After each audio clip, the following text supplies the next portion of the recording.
Okay, we're ready now. Thank you. Thank you, and good morning, everybody, and welcome to Cabinet on Tuesday, the 2nd of March. I'll start with the agenda as listed, and first item is declarations of pecuniary or non-pecuniary interest. Anybody, anything to raise on that? Please, can you indicate on the... So Councillor Aitken's indicating... That's helpful. Councillor Aitken first then, please. Thank you. Yes, I am a landlord for a private rental property.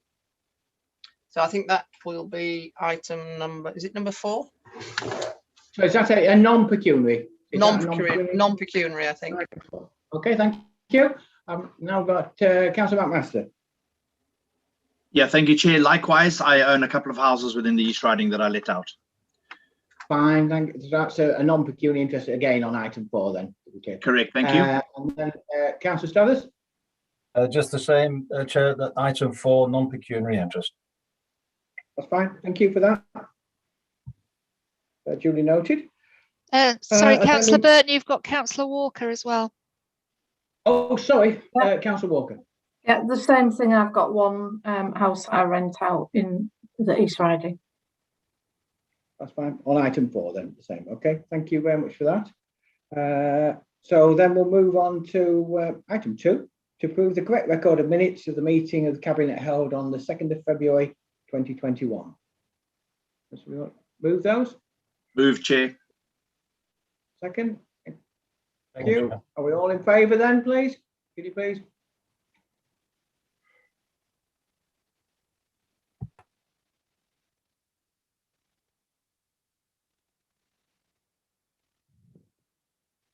I can't find my virtual hand on here, but never mind. I am obviously voting in favour as well, so that's unanimous. Thank you for that.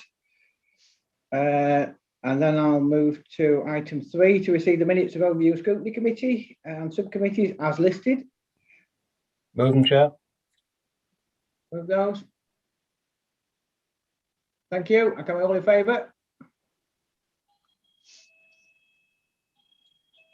And please include me on that as well. So that's all unanimous.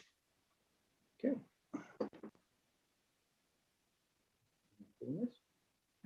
Yes, thank you. Right, so we'll now move to items, reports which include in the forward plan the key decision. So item 4, which is East Riding Yorkshire Council enforcement policy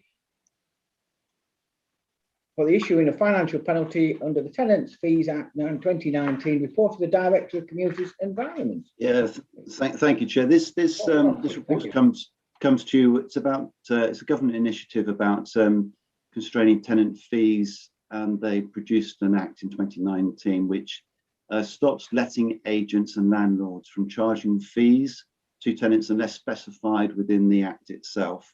And any breach of that can bring financial penalties for letting agents and landlords. And because all councils crossing in required to have an enforcement policy, what we've brought to you today is Bristol City Council's enforcement policy, because this is the best efforts, we believe, across England for bringing about a proportionate response to the Act, which asks letting agents and landlords to put things right first when things go wrong, rather than a more heavy-handed approach of instantly going to a enforcement and issuing of a financial penalty. So it's a proportionate response, asking for compliance in the first instance before resorting to financial penalties should they be needed. And the sorts of things that are covered by the Act include fees that letting agents and landlords might have added to tenants, things such as capped tenancy deposits are now capped under the Act, but also stops the front loading of rents, and it reduces to the range of fees that landlords might apply. For example, there is now no exit fee when a tenant leaves a property, and there's also a cap on interest of 3%, no more than 3% above bank base rate 2. So those are the sorts of things that are outlined in the supporting documents attached to this report, Chair. And I ask if you wouldn't mind approving the recommendation in the report to adopt this policy for use by our officers. Okay, thank you very much.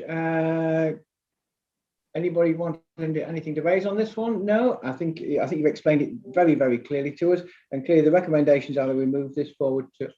Oh, sorry, Councillor Aitken. Just a very positive response, to be fair, Leader. I think that this is actually, I've looked at this, being a landlord myself, I think that it actually is good for both the tenant and the landlord, in that it creates a specific view as to what is correct procedure, and I think that's always a positive mark and a positive way forward. So no, fully approve this. Thank you. No, thank you, and I concur with what you said. And clearly, this government plan to provide a fair rental market, and this is one policy which will help and with that. So then, with no other speakers, then back to the recommendations. The recommendations as listed, we'll move forward to full council with the adoption of the enforcement policy. Are we all happy with that? Anybody would like to vote it? All right, please.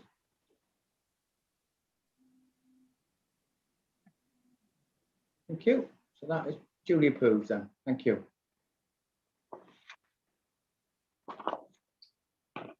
That brings us to item 5, the Freedom of Information Policy Update, report of the Director of Corporate Resources, Mr. Darren Stevens. Thank you, Chair. The Freedom of Information Act is an act of Parliament that dates back to the year 2000, and it created a public right of access to information held by public authorities, including local councils. And the full provisions of the Act came into force on the 1st of January 2005. And for those interested in the kind of political history, the Act implemented a manifesto commitment of the Labour Party in the 1997 general election. And in central government today, the FOI policy is the responsibility of the Cabinet Office, and the Independent Information Commissioner's Office oversees the operation of the Act. And our job at the Council is to make sure that we effectively implement the freedom of information provisions and provide proper access to the information that we hold. And what you have in front of you today is a draft freedom of information and environmental information policy, which updates and refreshes the current freedom of information policy that we've had in place since 2015. And I think it's worth noting the new title of the draft policy, because in addition to freedom of information, there is something called environmental information regulations, which actually came into force in 2004, providing a statutory right of access to environmental information held by public authorities, including us as a local council. And by environmental information in this context, we're talking about things like information about air, water, soil, land, flora and fauna, energy, noise, waste and emissions. And it can also include information about decisions, policies and activities that affect the environment. We have an information governance and feedback team in Democratic Services that are now responsible for all areas of information governance work, including data protection, freedom of information, records management, and data relating to surveillance cameras. And we think, therefore, it makes sense to bring the requests for environmental information into the same process that we use for freedom of information requests. At present, some environmental information requests are handled via the FOI process, and some are handled as business as usual by the relevant service areas. And given that both FOI and environmental information is all about providing access to information, bringing this together, we feel, prevents any confusion around who's dealing with the requests. It ensures that the volume of requests are captured, and it improves the consistency of responses and interactions that we have with the Information Commissioner's Office. So when a request comes in, it's logged centrally by that team that I just referred to, and then it's allocated to one of 27 link officers spread across the whole council, all directorates. And those coordinators coordinate the response, and they send it back to the central team to check and to dispatch to the requester within the designated 20 working days. We've also added a section in the draft policy on training requirements. We've always included FOI training as part of the council's staff induction programme for new starters, and the policy now makes it clear that all staff who have IT access should be trained on these matters, just to make sure that we have the proper handling of information in place. Now, members may be interested to know that in the last 10 years, we've received 11,119 freedom of information requests. And since 2013, the number of requests received in each calendar year has been remarkably consistent, with the lowest annual number being 1,019 in 2017, and the highest being 1,184 in 2014. So a very narrow difference over the last few years. And by my calculations, I think that's around 4.2 requests received on average every working day since 2013. And typical requests cover council spending, pensions, business rates, council tax arrears, homelessness, planning, and children in care, plus, of course, whatever is currently topical at any given moment in time. So unsurprisingly, in the last 12 months, lots of requests have been received relating to the coronavirus pandemic. Now, dealing with 4.2 FOI requests every working day requires considerable staff time across the council. And one thing we try to do to mitigate this is to proactively publish regularly requested information on the council's website. And this helps people easily access the information that they're looking for. And it also saves staff time because we can point people to the information that's already been published rather than having to respond to each bespoke request. So in conclusion, FOI and environmental information requests touch all parts of the council. The council is committed to managing requests well and providing people with the information they want. And we feel that the draft policy in front of you today sets out how we plan to continue to do this well in the coming months and years. So if I turn to the recommendations, they are that the Cabinet recommends to full council that the updated freedom of information and environmental information policy as deposited in group offices and public deposit points be approved, and that the Director of Corporate Resources be authorised to approve any further minor amendments to that policy. Thank you, Chair. Thank you for that. That was comprehensive briefing on this issue. Councillor Stathers, trying to come in? Thank you, Leader. Just a brief note on the introduction of the word environmental, which I think is a great move forward. Just a few days ago, this council approved recommendations from our review panel on the climate emergency. And within those recommendations, it was emphasised our commitment to working towards a greener East Riding, but that includes working with outside bodies and our residents. If we are to achieve our ambitions over the next few years, then we have to work with residents. So I think adding environmental information is a really good move forward, and I'd like to move that we accept this recommendation. Thank you. Thank you for that. Clearly, I mean, it's hard to imagine open government without FOIs, really, and it's interesting to hear the timeline as to how they were introduced, and also the indication of just the size and scale of the number of FOI requests we get in a year, and the consistency of them. Interesting that they're on average just around about 1,000 every time.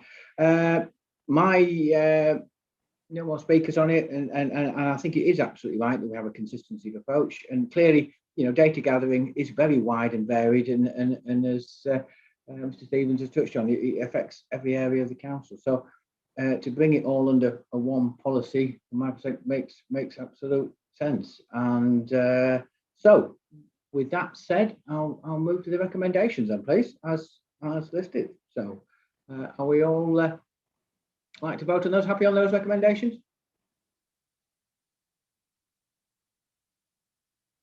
Bear with me, I'm just bringing up the rear. There we are.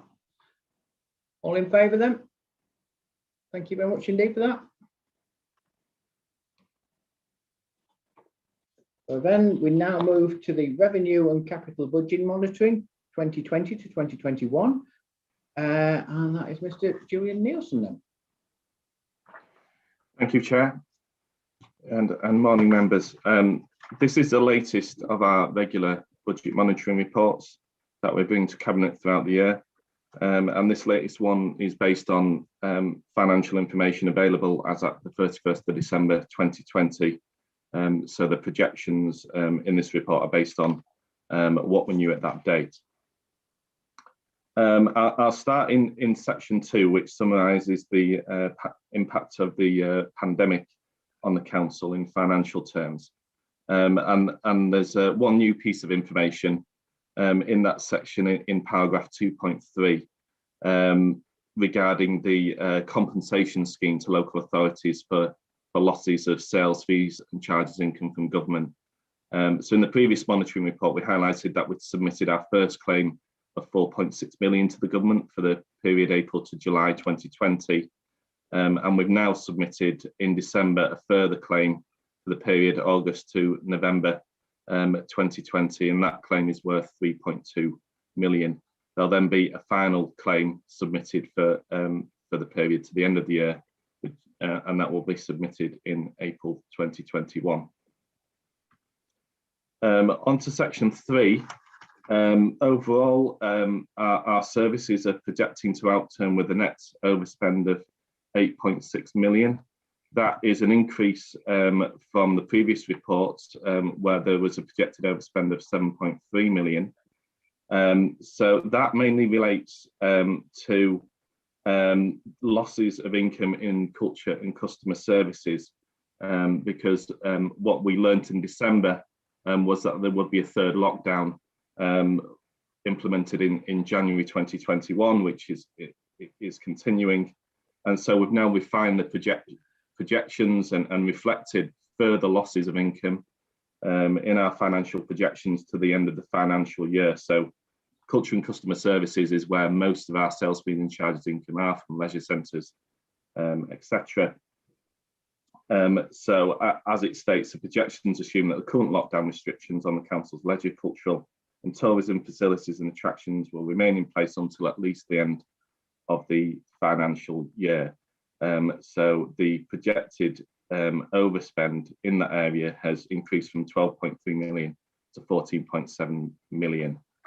However, overall, we are continuing to project that we will outturn on the general fund budget with a balanced budget once we bring in the emergency funding compensation that we're holding in the general fund reserve and the emergency budget savings that were implemented by the council in July 2020. I'll just take you to paragraph 3.9, which links to the first recommendation, which is a request for a supplementary budget of 4.1 million profiled across the current and next financial year for public health interventions funded by the Contain Outbreak Management Fund government grant.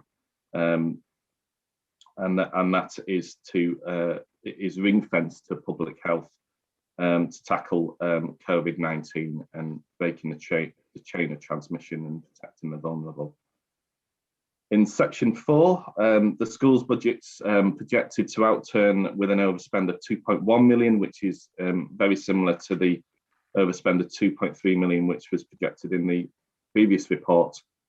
However, at paragraph 4.3, we have seen an increase in the projected overspend on high needs budgets from 2.2 million up to 3.2 million. And that relates to the education, health and care plan numbers that have been coming through up to the end of December. We've now fully assessed the financial implications of those, and that is now reflected in the projection, so that an overall increase of 1 million in the projected spend there. That is offset in in terms of the net overspend by an underspend that's now projected in the early years block. That mainly relates to money that's given to private, voluntary and independent nursery providers. There'll always be a variance between the funding that's given that's based on projected numbers and the actual numbers that come through. And of course, because of the pandemic, there has been less children attending those settings, hence the underspend on the funding. Onto the housing revenue account budgets, there's been an increase there in the projected overspend from 0.8 million up to 1.2 million. And that's mainly due to, over the page, the third bullet point, there's a recommendation in section 6 that a new build sheltered housing scheme in Withensea, sorry, it's not sheltered housing, it's the redevelopment of Cherry Tree Avenue in Withensea, that scheme is ceased after a value for money assessment's been done on that scheme. That means that the spend to date on that capital scheme has to be written off to the revenue account. Hence, there's £500,000 worth of spend that needs to be written off against the housing revenue account there, if that is approved. On to section 6, should I say, there is the latest forecast outturn against the capital budget for 2021 is 133.7 million against an approved budget of 141.7 million. There's recommendations associated with aligning that budget with the latest spend forecast. And those are set out in the appendices at 6.3. The whole life scheme variances requiring approval total a net increase of 79.4 million to the whole capital programme, and that mainly relates at 6.4 to the 3 schemes set out there, which is Beckhill Car Park in Bridlington, an increase of 8.4 million. Local transport plan funding for the LTP6, we've received the next 6-year indicative funding of 59.1 million for spending on our highways and transport infrastructure. And there's a recommendation for a sheltered housing development in Bridlington at a projected cost of £14.4 million. So that increase of 79.4 million largely relates to those 3 schemes, but these schemes in full are set out in Appendix 1. And then there are some reprofiling variances in Appendix 2 that require approval, mostly spend being reprofiled from the current year into future years. The largest one of those changes relates to our broadband scheme phases 2 and 3, 1.4 million. Spend is being reprofiled into 21-22, which aligns with the latest projections from Openreach, and that's all of that is approved under recommendation 2. So happy to take any questions on that report. Thank you for that. I think you've given us a really good comprehensive understanding. I mean, clearly it's challenging uncertainty, and obviously we really need to recognise the pressure that we're under, particularly cultural services and schools and housing revenue, and obviously the capital programme across the piece, but also welcome the government support and also recognise the timely intervention and emergency savings that have been made to enable us to be in a relatively good position considering the undoubted challenges that the pandemic is bringing. Let me bring in a couple of speakers want to come in. Councillor Matthews, please. Thank you, Leader. I just want to look at the capital expenditure. This accounting period that we're reporting, we're 75% of the way through the financial year, yet we've only spent 45% of our money allocated for the year. I know that there's always a lag towards the end of the year, but this year it seems to be a bit more excessive than normal. my concern is that we do hit the £133.7 million spend by the end of end of March, which is in just over 4 weeks' time. And I just would wondered to have the director's comments on that matter, please. Thank you. I mean, obviously, the capital programme is such an important element, but clearly the pandemic has its toll on it. And obviously, who like to pick up what is that?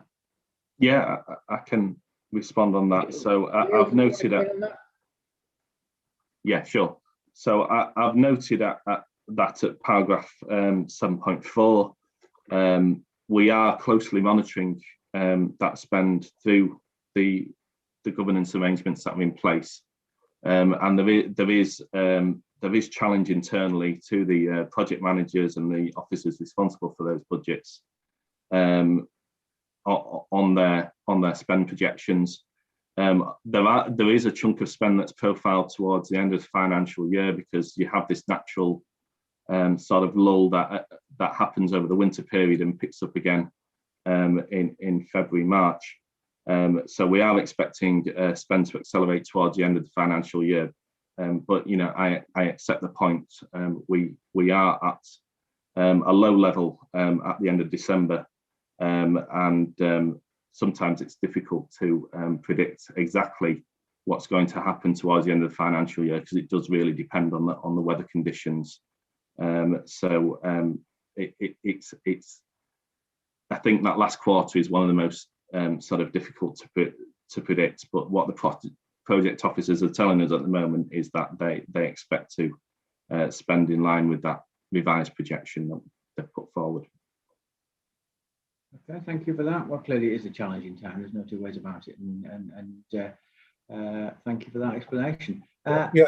Councillor, is that? Yeah, I was is just that going to okay come back. Just thank you for that. I just concerned about the knock-on effect for the next financial year. We'll be on, if we're not careful, we'll be on catch-up, and then next financial year. And of course, the capital programme has significant impacts on the local economic recovery and the apprenticeships that go with it, etc., etc. So hopefully that next financial year we can catch up a bit later. So I think the key for me is we need to do whatever we can for factors that are within our control, but obviously there are factors that are without our control that obviously we have to deal with as well. But yeah, I understand the challenges that everybody's facing, but yeah, it is. well done so far. But yeah, we need to keep it going. Thank you. And we'll monitor that, I'm sure, as cabinets go forward. So thanks for that. Councillor Abraham. Thank you, Leader. It is an extremely positive picture. So well done to everybody so far. Just picking up on 4.6 and the high needs deficit of 6.1 million. I think whilst we've had a lot of increased demand for EHC plans in recent years, I don't think that the picture is so disproportionate to what the rest of the country is experiencing, and certainly in terms of deficit budgets, I'm getting the impression that we're actually in quite a reasonable position. But clearly it's got to be managed. We can't continue with that, and we're expected to put forward a budget to DFE. I just wondered if Mr. Rush would like to give some idea as to how the new head of service is proposing to deal with that.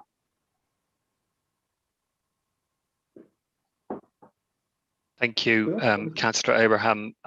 Just to firstly acknowledge that the incremental and exponential growth in demand for education, health and care plans is something that we have in common with almost all of the local authorities. It's probably worth just saying that the education, health and care plan process is designed really as the highest level of intervention for children with complex needs, and for those children who become the subject of one of those plans in East Riding, typically their outcomes are good. However, it's absolutely right that we can't simply continue to have this exponential growth year on year. There's a growing national recognition that the system itself will become unsustainable, which would be very bad for children and young people, and in a sense starts to create an inequitable response to children with complex needs. You're right, we're required to produce a deficit recovery plan.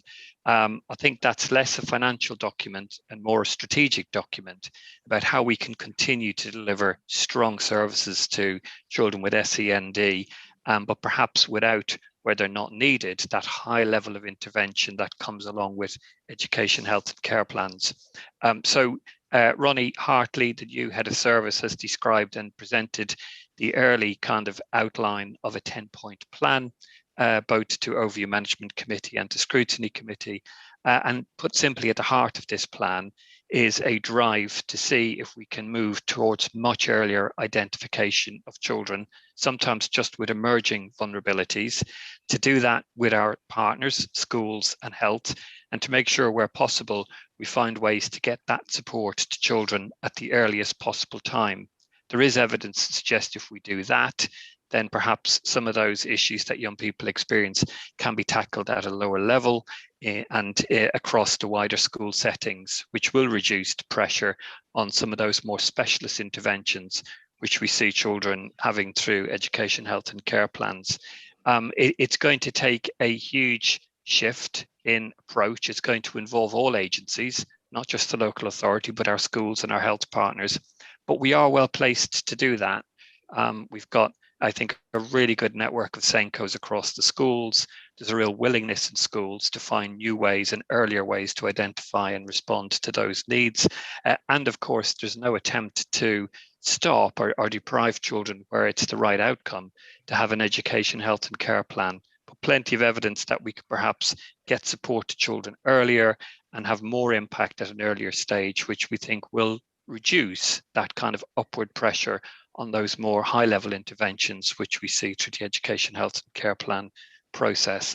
It's not going to be a quick solution, but actually there is a, if you excuse the kind of analogy, a win-win, because of course what parents want and what children want is quick, accessible, early help when there are problems and challenges. And for us to be able to deliver that, we need to refocus and retarget our efforts on that earlier identification and that broader range of support across the wider school community and health community. Thank you. Thank you for that comprehensive answer. I'll now bring Councillor Walker. Yes, thank you, Leader. Whilst I would obviously welcome the 4.1 million supplement for public health, particularly to do with outbreak and COVID management, and I sort of wonder if it just will be touching the tip of the iceberg almost, because once we sort of sorted out supporting vaccination programme and test and trace and those sorts of very specifics related to COVID, I think that moving forwards, we'll have some massive public health issues that as a local authority and with partners that we'll need to be facing, you know, such as, you know, the public health impact of more people being unemployed, increased alcohol intake and the effects of that moving forwards, people's long-term mental health issues, particularly around bereavement, for example, when they've not been able to grieve properly or have funerals and say goodbye to loved ones. I mean, that's just to name but a small number of what I think will be public health imperatives. So I just wonder if Mr. Skidmore wants to just give us a brief comment about what he thinks around the budgets going forwards, really, for public health. But thank you. Come through you, Chair. Thanks very much, Councillor Walker, for your observation and comments. I absolutely agree with that. I think there'll be impacts on carers. I think there'll be an impact from the elective and outpatient delays and the backlog of appointments, and that's not going to improve any time in the next short-term period. We've got a massive backlog, so I think you're absolutely right. There'll be drug alcohol impacts. how we support anxiety and low level. So in terms of the outline plan, clearly be dictated by what happens over the coming weeks and months around the contained budget. We have got an outline plan in terms of areas of support that we're going to target in terms of that recovery to try and help with that. But you're absolutely right. We're one of the lowest funded public health departments in the country. We also don't know what requirements are going to be of us in terms of the changes to public health England and what changes in terms of public health protection may mean. We have strengthened our health protection role, but we think that'll be even more focused and what that may mean. So you're absolutely right. We've got an outline plan to meet need, but this is going to be an enduring problem, and it needs an old system approach, which we're having those conversations so we can try and help and have conversations with people to stop them travelling prematurely into statutory services across all age groups around that worry, anxiety, the impact as we come out of lockdown and we start to see emerging demands and what that may mean. So you're absolutely right to raise that point, and we'll flex our plan and we'll continue to pursue additional funding for public health because we're one of the lowest funded in the country. Thank you. Thank you for that. On from a public health perspective, Councillor Aitken, do you want to ask a question? Thank you. Yeah, it was really just to add to that conversation, and obviously potential support via skills and adult learning will all be part of that, I hope, and just wanted assurances that that those conversations are across each of our directorates, so that we actually are working together as a unified local authority, as opposed to by directorates as independent units. Thank you for that. I mean, I think from my perspective, well, obviously finances are key, and they're absolutely right that every cabinet will look at the revenue and capital monitoring budget reports, and clearly it is a very challenging and uncertain time. But it's heartening to know we are well financially managed and very well managed, and we've got a clear understanding of where our pressures are now. The uncertainty going forward is always going to be difficult, and we've delved into some of the detail around some of the budgets around adults and children. But then again, that's why we've got also, alongside that, we've got an East Riding COVID recovery plan, which is going to play central role as we emerge from the pandemic and challenges, and that will obviously is crucial, and it's going to play its role as well as we go forward. But on the finances today, I think you're giving a really good, clear picture of where we are. There are, as we say, difficulties, but also, once again, I'm going to welcome the government support for us during this difficult time, and I think that has been really very welcome, and it's been comprehensive in many ways. But also the way officers have managed such finances in such a difficult time and being able to deliver the services that we have been able to deliver under such difficulty and unprecedented challenges, and I think that really does need to be, as well as being able to make necessary savings, as well as being able to deliver at the same time. So it's, once again, this reports get a real good airing and a good discussion around the pressures and the hearts, and I think that's absolutely right, we do. And once again, I thank you for the conversation we've had this morning. So with that said, I will bring us to the recommendations then. So with the recommendations which are listed, which is 1 and 2, which are the supplementary budget for the adults and health and customer service, and the variances to the capital scheme, are we happy to move those as recommended?